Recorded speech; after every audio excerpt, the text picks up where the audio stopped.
नमस्कार। इस समय आप देख रहे हैं लोकेशन 24 न्यूज। भरतपुर धौलपुर के जाटों को केंद्र में आरक्षण की मांग को लेकर जाट आरक्षण संघर्ष समिति के आह्वान पर रविवार को जनुथा के भूतेश्वर महादेव मंदिर परिसर में पूर्व कैबिनेट मंत्री विश्वेंद्र सिंह की अध्यक्षता में जाट समाज की महापंचायत हुई और महापंचायत में कहा कि सरकार को 10 दिन का समय देते हैं। अगर समय रहते सरकार ने हमारी बात नहीं सुनी तो आगामी 17 जनवरी को जेचौली उज्जैन रेलवे ट्रैक के पास आंदोलन की शुरुआत करनी होगी। महापंचायत में पूर्व कैबिनेट मंत्री विश्वेंद्र सिंह ने कहा कि आगामी लोकसभा चुनाव से पहले यदि भरतपुर धौलपुर के जाटों को केंद्र में आरक्षण नहीं तो वोट भी नहीं का नारा बुलंद करते हुए बताया कि अभी राज्य में नई सरकार बनी है, इस सरकार को अपना कामकाज शुरू करने दे। उसके बाद 11 सदस्यों का प्रतिनिधि मंडल इस मुद्दे पर मुख्यमंत्री से मुलाकात कर समाधान की गुजारिश करेगा। यदि सकारात्मक रवैया नहीं दिखाई देगा तो हम आगे की रणनीति पर काम करेंगे।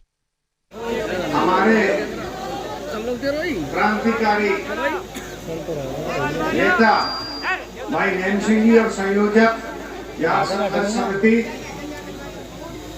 दूर दराज से पधारी सभी जातियों की मेरी बुजुर्ग सरदारी, युवा साथियों और पत्रकार बंधु, सबसे पहले तो मैं आपको नव वर्ष की हार्दिक शुभकामनाएं देना चाहता हूं। अभी नैन सिंह जी ने आपको पूरी बात समझाई। मैं तो एक चीज कहना चाहता हूं, मेरी मुख्यमंत्री जी से बात हुई, प्रधानमंत्री जी भी जयपुर में हैं, आज चले जाएंगे या गए होंगे। उन्होंने भी इसको बड़ा गंभीरता से लिया और इसका पीछा हमको करना पड़ेगा। उसको आपको ना आग लगाने की जरूरत, ना रेल रोकने की जरूरत, ना आपको सड़क जाम करने की जरूरत।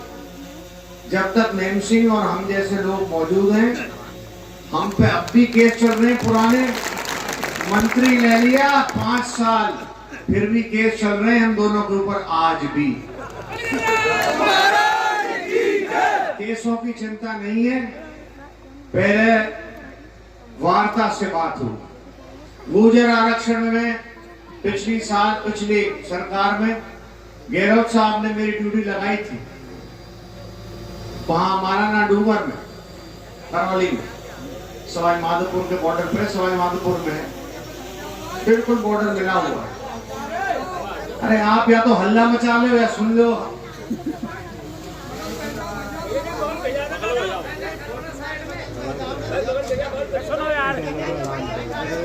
और उसमें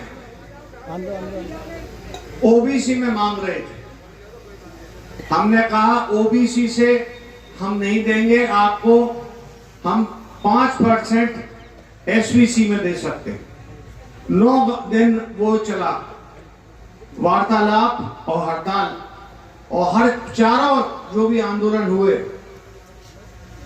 दोनों सरकारों में मैं गया, पटरी पे गया और अकेला गया बिना किसी सुरक्षा के, और उनसे बात करी और बात बनी।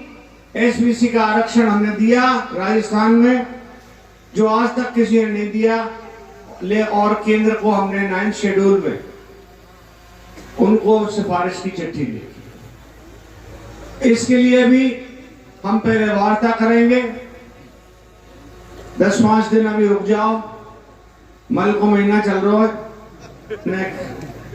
शुभ दिन आ जाने दो। मुख्यमंत्री जी वो काम संभाल लें दो अपना, मंत्री बड़े मुश्किल से बने हैं।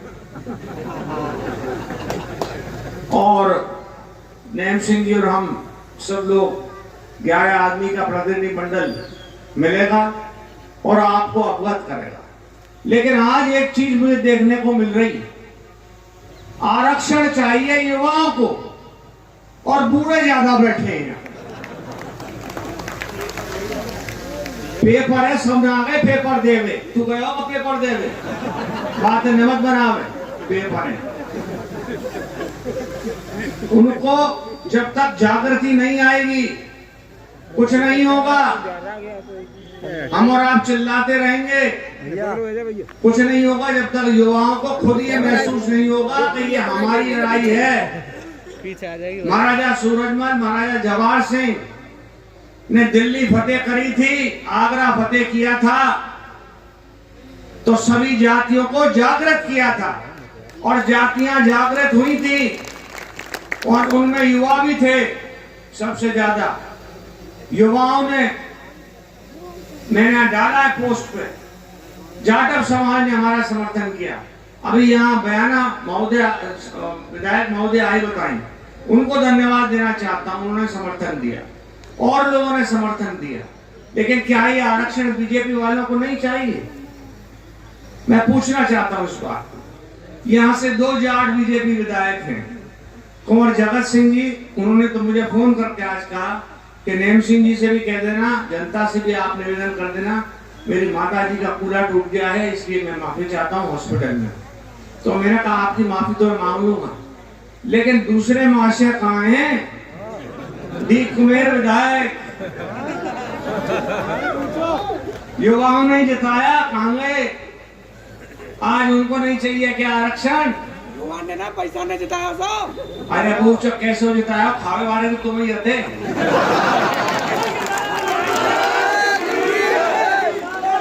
तो मोड़े कहने वाला आदमी सूद अब अच्छी लगो या बुरी लगो, अच्छी लगो तो बढ़िया बात, बुरी लगो तो इस तरह से। मैं ना बदलो। तो मैं जो बात कह रहा हूँ वो बिल्कुल आपसे पते कह रहा हूँ। यहाँ बीजेपी वाले कई बैठे नेता की मेरे सामने चश्मा लगा के, लेकिन नाम ना लेना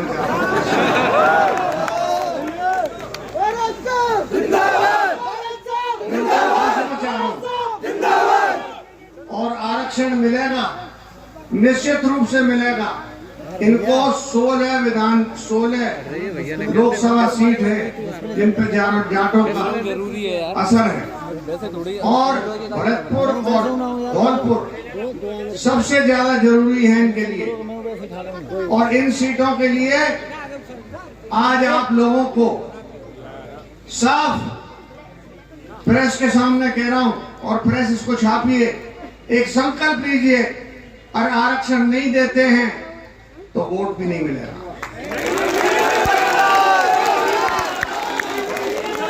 अरे हमारी फोटो तो रोज लेते हो, फोटो वाले हो, इनको करो ना, औजार में तुम्हारे नहीं। कोई वोट नहीं कह दे रहा। मेरा निवेदन हो, मैं आगे चलूंगा, मेरे संग चलेगा, और आप जरूरत ना कहूँ जावे की जरूरत पड़ेगी तो किल्ला दूंगा, आ नहीं हो। और आगे क्या है? देखिए, मुझे मालूम पड़ा, वैसे मालूम तो कई वर्षों से ही था कि पूरे राजस्थान के जाटों को आरक्षण मिलता है केंद्र सरकार में। केवल भरतपुर और धौलपुर के जाट समुदाय को केंद्र की नौकरियों में आरक्षण नहीं मिलता, शिक्षा संस्थानों में आरक्षण नहीं मिलता। तो मैं सरकार से भी कहना चाहती हूँ, मैंने चिट्ठी के माध्यम से आदरणीय मोदी जी को भी, मुख्यमंत्री जी को भी चिट्ठी पत्र लिखा और कहा कि ये तो नाइंसाफ़ी है, क्योंकि हमारे यहाँ पर कोई ऐसी बात नहीं है कि जाट बहुत समृद्ध हो। यहाँ पर कोई औद्योगिक विकास नहीं है, खेतीबाड़ी के भी सिंचाई के पर्याप्त साधन नहीं है, और यहाँ पर सरदारी परेशान है कि उनको केंद्र की नौकरियों में, शिक्षण संस्थाओं में आरक्षण नहीं मिल पाता है। मैं ये कहना चाहती हूँ कि ऐसा भेदभाव क्यों हो रहा है?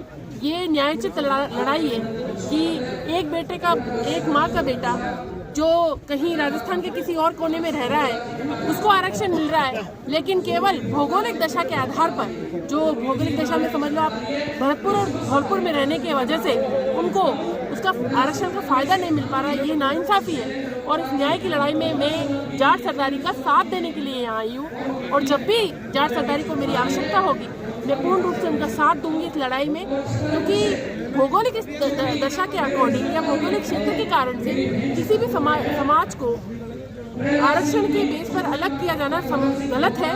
और मैं ये कहूँगी कि सिर्फ एक अमेंडमेंट करना है, अमेंडमेंट भी नहीं कह सकते उसको, बस भाषा को सुधारना है कि संपूर्ण राजस्थान के जाटों को केंद्रीय संस्थानों में और शिक्षण संस्थानों में और केंद्र की नौकरियों में आरक्षण दिया जाता है। बस इतना सा करना है। तो मैं तो केंद्र सरकार से भी और प्रदेश की सरकार से भी कहूँगी कि इस विवाद को जल्दी से निपटारा कर दिया जाए और भरतपुर और धौलपुर के जाटों को केंद्र में आरक्षण प्रदान किया जाए।